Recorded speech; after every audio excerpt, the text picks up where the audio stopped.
আল্লাহ আমরা সিস্টেম হিসাবে জমিনও দিছে, আমরা আনলিমিটেড ভাবে জমিনও দিছে না, সিস্টেম হিসাবে দিয়া দিছে আল্লাহ আমরা।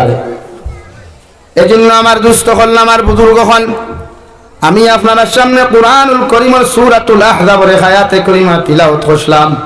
ও এতগুর বাদে আমি উদাহরণ দিয়ার সর্বপ্রথম আমি শুনাইয়া যাই। আর আবার আল্লাহ রাব্বুল আলামিন বলেন কুরআনুল কারীম এমন এক সূরা নাযিল করলা 4 নম্বর পারা, যে সূরার নাম হইয়া থাকলো সূরাতুন নিসা।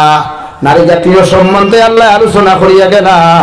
ও আয়াতের মধ্যে ফার্স্ট আয়াত আল্লাহ বলেন ইয়া আইয়ুহান নাস, ও দুনিয়ার মানুষ সকল, পৃথিবীর জাতি ধর্ম বর্ণ নির্বিশেষে এই জমাতর এই নাসর শব্দের ভিতরে হামাইছেন।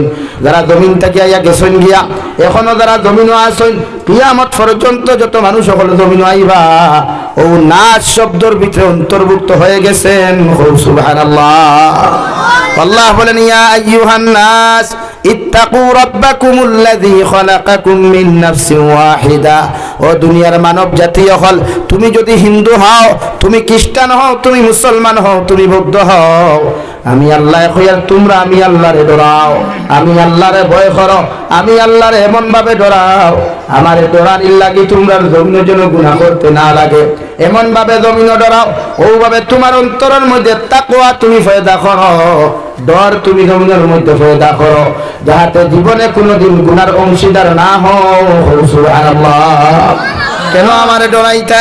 খালাকাকুম মিন নাফসিন ওয়াহিদা, কারণ আমি আল্লাহ সর্বপ্রথম এমন একজন মানুষ সৃষ্টি করলাম। আমি আল্লাহ একজন মানুষ মাটি দ্বারা বানাইয়া এর জান্নাতের ভিতরে বিশ্রামের সুযোগ দিলাম। সুবহানাল্লাহ।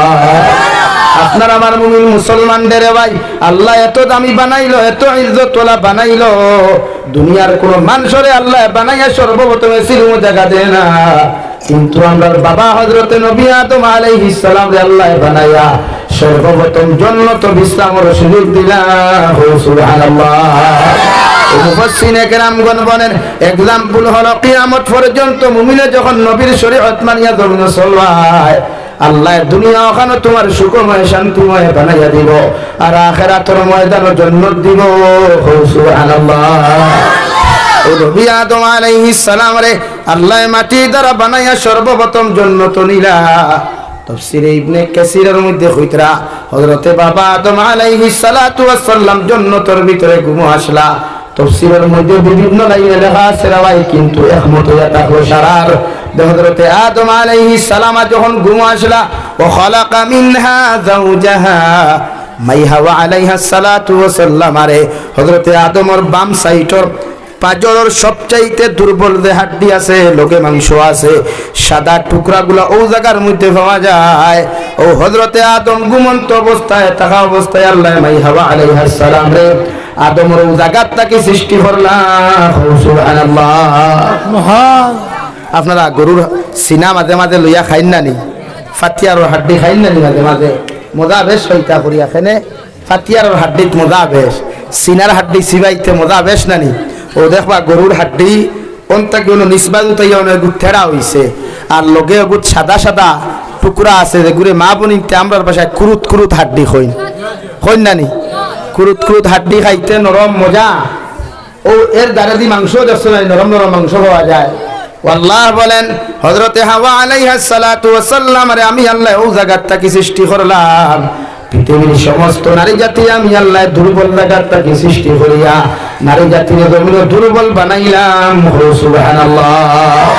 মুফাসসিরিনে কেরামগণ বলেন আল্লাহ পুরুষ জাতির জমিনে সবল বানাইছে, পুরুষ জাতির জমিনে শক্তিশালী বানাইছে, কিন্তু কোন পুরুষে যদি নারী জাতির উপরে জুলুম জমিনের মধ্যে করিলায়, কিয়ামতের ময়দানে এই সবল জাতির দুর্বল জাতির উপরে যখন জুলুম অত্যাচার করবে ভাই, আল্লাহ এই জালিমরে কিয়ামতের মধ্যে জালিম বানাইয়া জালিম হকর লগে হাসর করাইব।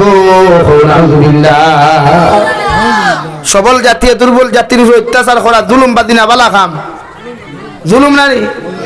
আপনি শক্তিশালী মানুষ, আল্লাহ আপনার টেকা দিছে, পয়সা দিছে, আপনার লাগা করো সাসার করো ভাই, টেকাও নাই পয়সাও নাই, তোমার শক্তি দেখাইয়া তার বেটা সরহর দারুল জমিন তুমি আত্মসাৎ করদায়, মনে করদায় খাটা গাঁওর মানুষে, রাজ্য সরপুরের মানুষে তোমার বড় মহান ব্যক্তিত্ব হইতারে ভাই, কিন্তু আল্লাহর জাতর কসম খাইয়া কইয়ার দুনিয়ার মানুষ বেটা হইলেও আল্লাহ তোমার নাম ওখান জালিমর লিস্ট অন্তর্ভুক্ত করছে। আলহামদুলিল্লাহ। এর লাগি ক্ষমতার অপব্যবহার জমিনও করিও না, শক্তির অপব্যবহার জমিনও করিও না। আল্লাহ পয়সা আজকে দিছে খালি জমিন থেকে নিতে পারে। তোমার আমার মতো কত মানুষ দেখলাম বিছানার মধ্যে গড়াগড়ি করে কোটি কোটি টাকার মালিক হওয়ার পরে ওরা হয়, কিন্তু টাকায় কোনো মানুষের জমিনও শান্তি দিতে পারে না। ঠিক কিনা? শান্তি যদি পেতে চাও আমার আল্লাহ রাব্বুল আলামিন বলে মান আমিলা সালিহাম মিন যাকারিন ওয়া উনসা ফালানুহিয়ান্নাহু হায়াতান তাইয়্যিবা। তুমি যদি জমিন শান্তি চাও, তুমি যদি উত্তম জিন্দেগির অধিকারী হতে চাও, বালা জিন্দেগির অধিকারী হতে চাও, জমিন শান্তিময় জিন্দেগি যদি উপহার পাইতে চাও, আমি আল্লাহ হইয়ার তুমি মুমিনে বালা কাম করো, মুমিন পুরুষ হওয়ার নারী হও, জমিন বালা কর্ম করো, আমালে সালেহ করো, নেক আমল গুলা জমিন তুমি করো, আমি আল্লাহ তোমার হায়াতে জিন্দেগি ওখান জমিনের মধ্যে শান্তিময় জিন্দেগি বানাইয়া দিমু।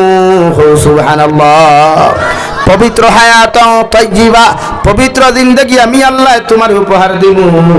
আর যে মানুষের পবিত্র জিন্দেগি উপহার জমিনে পাইলে রেওয়াই এগুলো আখিরাতের ময়দান শান্তিময় হয়ে যায়। সুবহানাল্লাহ। আমরা কাল বালা খাম না।